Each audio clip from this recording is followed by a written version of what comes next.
Hi, Mystery Recapped here. Today, I'm going to explain a horror mystery movie called Imaginary. Spoilers ahead. Watch out and take care.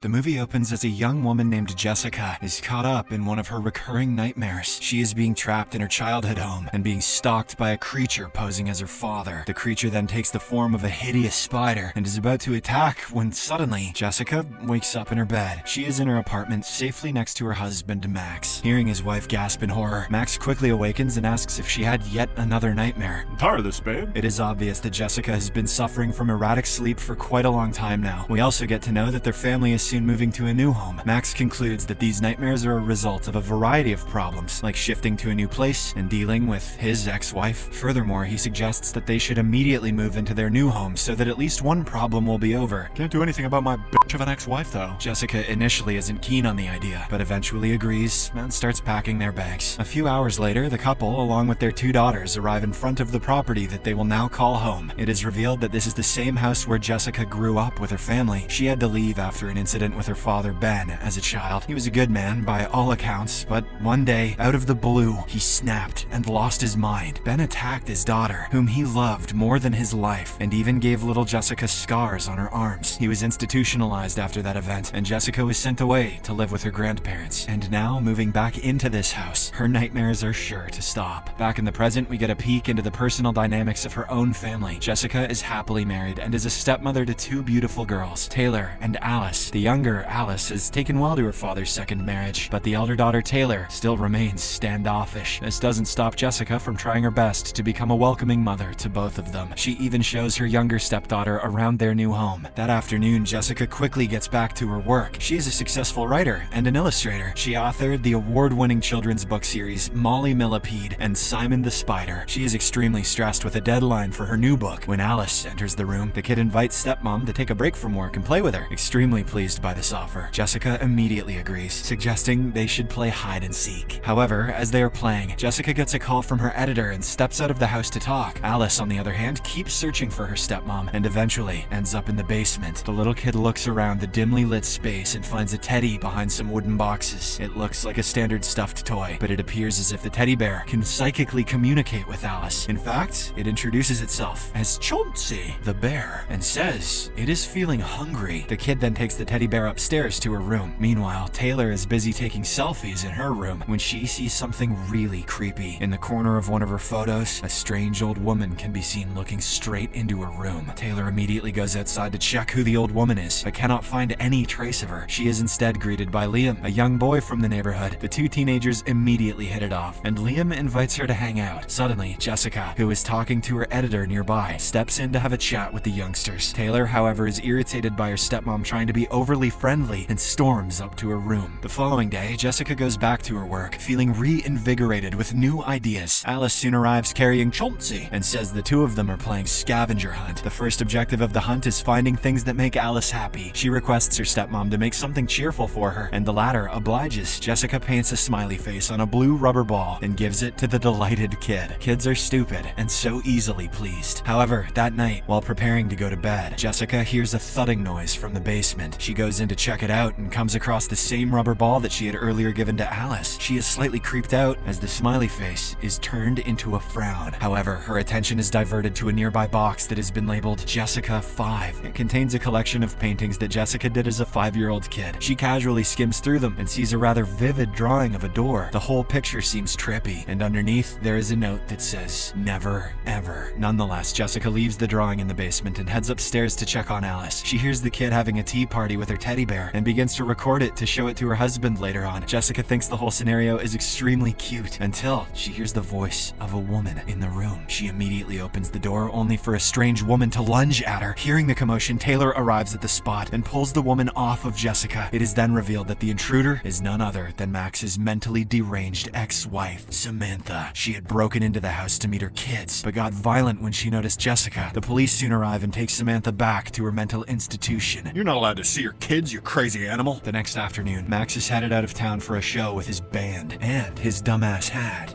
This guy sucks. His family bids him goodbye and is about to go back inside when an elderly lady approaches Jessica. She introduces herself as Gloria and reveals she used to be Jessica's babysitter when the latter was just a kid. Jessica, on the other hand, barely remembers her time in the house before her mother passed away. A few hours later, Jessica slips out of the house to visit her father, Ben, who's currently admitted in a nursing home. It turns out that he has lost much of his sanity after the incident decades ago. Jessica, however, still visits him, hoping that someday he will get his memories back. She shows him a camcorder that has a video of them playing and several other memories from the good old days. Suddenly, Ben grabs his daughter and begins to hysterically repeat the same phrase, "Get away from CB." Chauncey Bear? Back at the home, Taylor uses the opportunity to invite Liam over to their house. Alice isn't too fond of the stranger and irritatedly wishes that Chauncey would eat him up. Nonetheless, Liam tries to convince Taylor to raid her father's liquor stash. She forbids him from doing so, but the overly enthusiastic boy picks up a whiskey bottle anyway. Liam is so clumsy that he drops the bottle only seconds later, making a mess on the floor. She orders him to get a towel from upstairs, while she goes to clean the shards of glass. As Liam is searching for some extra towels, he sees something really strange. Someone seems to have put Chauncey under a bed sheet and placed it in the middle of the corridor. Things get even more trippy when the teddy bear begins to slowly drag itself towards Liam. Suddenly, the toy lunges at the teenager, transforming itself into a giant monster in the process. Liam screams in horror, but he's quickly brought back to his senses by Jessica. Turns out she arrived a few minutes ago and confronts her daughter as well as her male friend. An embarrassed Liam goes back to his home without telling anyone about what he saw, or that he dropped the liquor bottle, or that he shit his pants.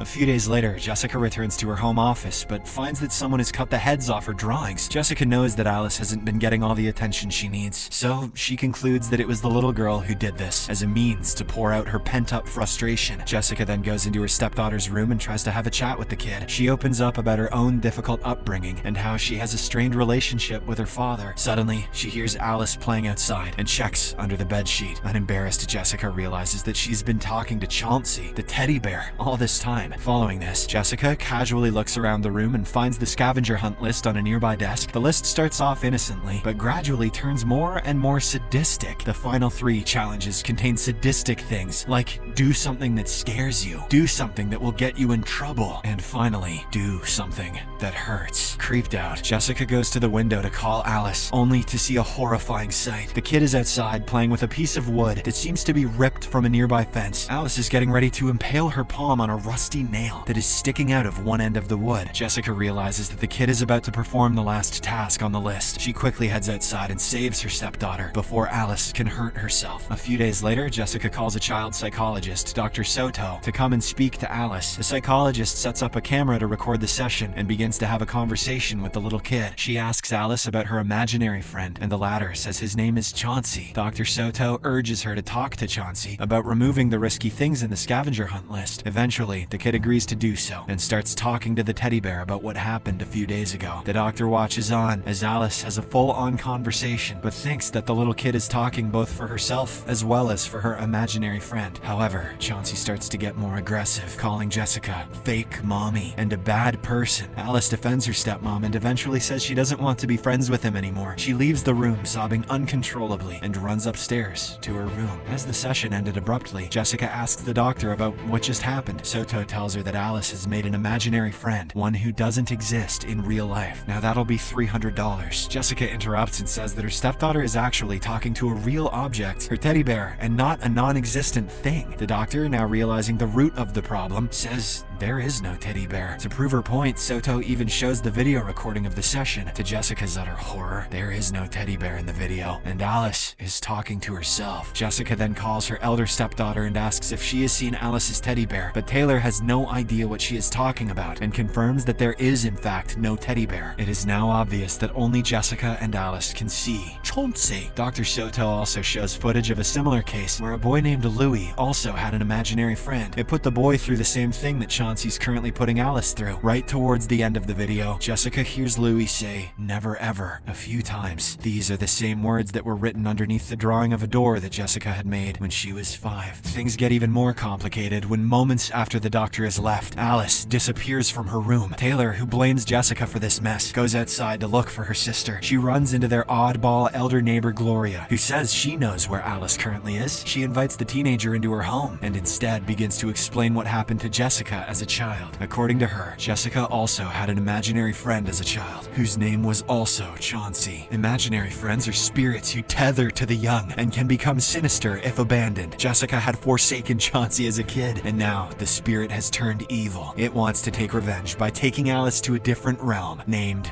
the Never Ever. Soon afterwards, Gloria and Taylor head back to the latter's house and meet Jessica. Turns out the stepmom has figured out about the Never Ever after going through her old drawings from the basement. Now that they know what's happening, the trio of Jessica, Taylor, and Gloria head to the basement. They too play the scavenger hunt and complete the 3 tasks mentioned in the list. Suddenly, a gleaming door opens in the corner of the basement, and the 3 ladies enter inside. They finally arrive at the place called the Never Ever, a different dimension controlled by the imaginations of the children who inhabit it. As they search for Alice, the entity, which calls itself Chauncey, shows up in his monster bear form and tears Gloria apart. The mother-daughter duo manages to run away from the spot and fortunately stumbles into a room which looks like the family's old apartment in the city. Alice is dressed like a princess, surrounded by presents, and she even has Samantha there. Jessica, realizing that she needs to convince the kid that this Never Ever place is not real, hatches up a plan. She begins to smear paint all over the wall, something that Samantha never allowed her kids to do. Alice joins her stepmom in doing so, and a new door opens up. Taylor and Alice get out, while Chauncey chases Jessica in his monster form. Fortunately, Jessica stabs the beast in the eye and makes it through the door to the other end. But she is still in the Never Ever realm and is slowly cornered by the psychotic clones of her stepdaughters, as well as her father's clone. She is about to be overwhelmed when Taylor pops up on the spot with a baseball bat. She smacks one of the clones on the head and pulls her stepmom away. They finally make it back to the real world. However, their trouble is still not over, as Chauncey also peeks out to the real dimension. Here's Chauncey! It tries to drag Jessica back to the Never Ever, but thankfully, brave little Alice comes up with a permanent solution. She sees kerosene spilt nearby and quickly sets it on fire with the help of a nearby matchbox. Chauncey catches fire, which then spreads throughout the whole basement. Thankfully, Jessica and her stepdaughters make it out just in time, as their whole house is consumed by fire. The next day, Jessica, Taylor, and Alice try to check into a hotel, but they get spooked when they see a teddy bear peeking out from behind a chair. It turns out to belong to a little boy who is telling his mom about his imaginary friend, Rufus. The camera then pans to show that Rufus is exactly similar to Chauncey the bear. I'd say this is a setup for a sequel, but the chances of that happening